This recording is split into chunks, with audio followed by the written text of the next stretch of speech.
গুলমার্গ। কাশ্মীর ঘুরতে আসা প্রত্যেকটা পর্যটকের কাছেই গুলমার্গ হলো স্বপ্নের রাজ্য।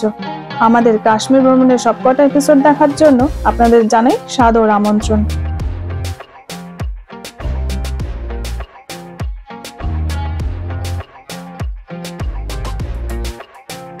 তাহলে আমরা তো পেহেলগাম থেকে শ্রীনগর চলেই এলাম।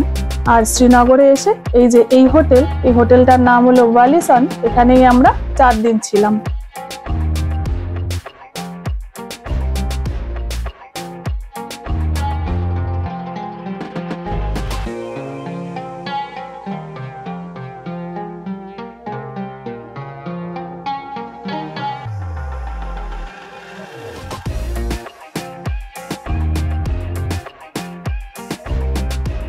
পেহেলগাম থেকে পৌঁছাতে রাত্রি হয়ে গেছিল।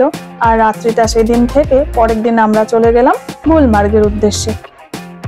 শ্রীনগর থেকে গুলমার্গ খুব একটা বেশি দূরে নয়, যেখানে গন্ডোলা রাইডের টিকিট আমাদের আগেই কাটা আছে। কাশ্মীরের সর্বোত্তম আকর্ষণ এই গন্ডোলা রাইডের টিকিট কাশ্মীর যাত্রার আগেই কেটে ফেলতে পারেন ঘরে বসেই, অনলাইন পেমেন্টের মাধ্যমে।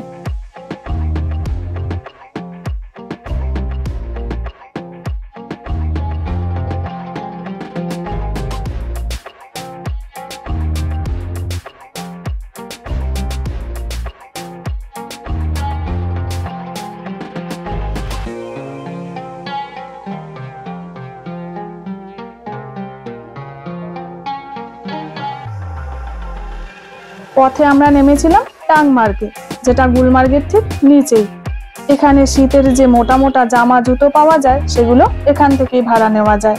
আর অবশ্যই এখানে দরদামটা করেই নিতে হবে। 100 থেকে 200-র মধ্যে জামা জুতো সবই পাওয়া যায়, তবে ওরা কিন্তু অনেক টাকাই বলে। আর এখান থেকে আমরা গাড়ি পাল্টে যে চেনওয়ালা গাড়ি পাওয়া যায় সেটা এখান থেকেই নিয়েছিলাম। রাস্তায় যেহেতু বরফ পড়ে তাই এখানে ট্রাভেল এজেন্সির গাড়ি মোটেই চলাচল করে না। এখানে যে নিজস্ব ইউনিয়ন কার আছে সেই কারগুলোই এখান থেকে গুলমার্গে যায়।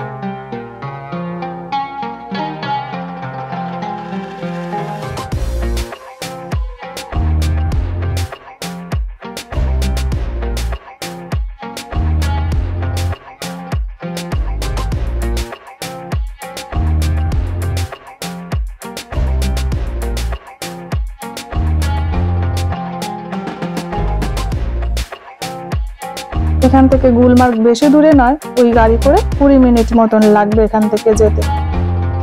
আর গাড়ি করে যতই ওপরের দিকে উঠছি ততই আশপাশের পরিবেশটা কিন্তু পাল্টে যাচ্ছে, চারিদিকে শুধু বরফ আর বরফ।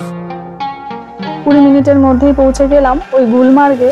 তবে এখানে এখন যেহেতু বরফ পড়েছে তাই চারিদিকে স্লেজ গাড়ি। ওরা তো বলছিল স্লেজ গাড়ি করে পৌঁছে দেবে যেখান থেকে গন্ডোলা রাইড শুরু, তবে একদমই দরকার নেই। মেন রোড ধরে একটু এগিয়ে এসে যেখানে আই লাভ গুলমার্গ লেখা থাকবে সেখান থেকে ওই 10 থেকে 15 মিনিট লাগবে হেঁটে, যেখানে গন্ডোলা রাইড শুরু হয়েছে।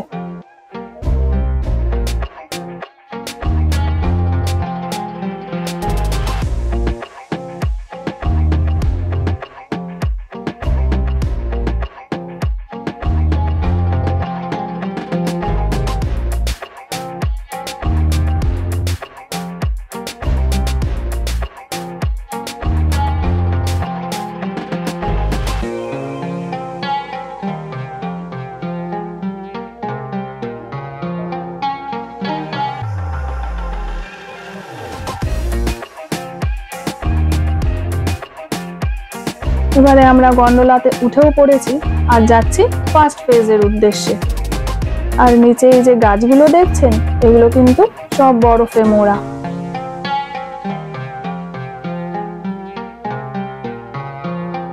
এখানে নিচে অনেক রেস্টুরেন্টও আছে, তবে উপর থেকে কিন্তু আর চেনাই যাচ্ছে না, কারণ সবই বরফের আস্তরণে ঢেকে গেছে।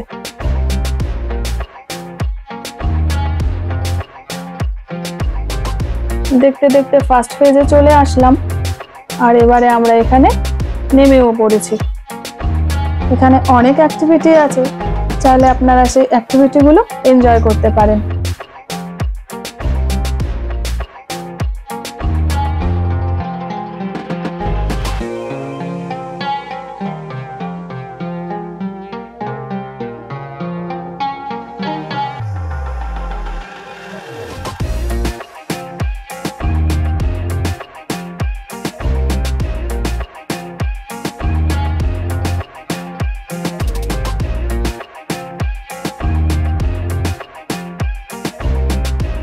তবে আমাদের সেকেন্ড ফেজের টিকিটটা কাটাও ছিল, কিন্তু আমরা ফার্স্ট ফেজে এত বরফ দেখে নিয়েছি যে সেকেন্ড ফেজে যাওয়ার আর মন চাইলো না।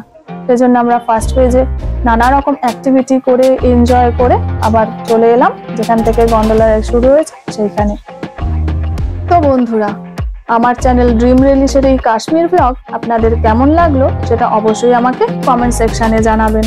আর এরকম বিভিন্ন জায়গা এক্সপ্লোর করার জন্য আমার সঙ্গে আপনারা অবশ্যই থাকবেন।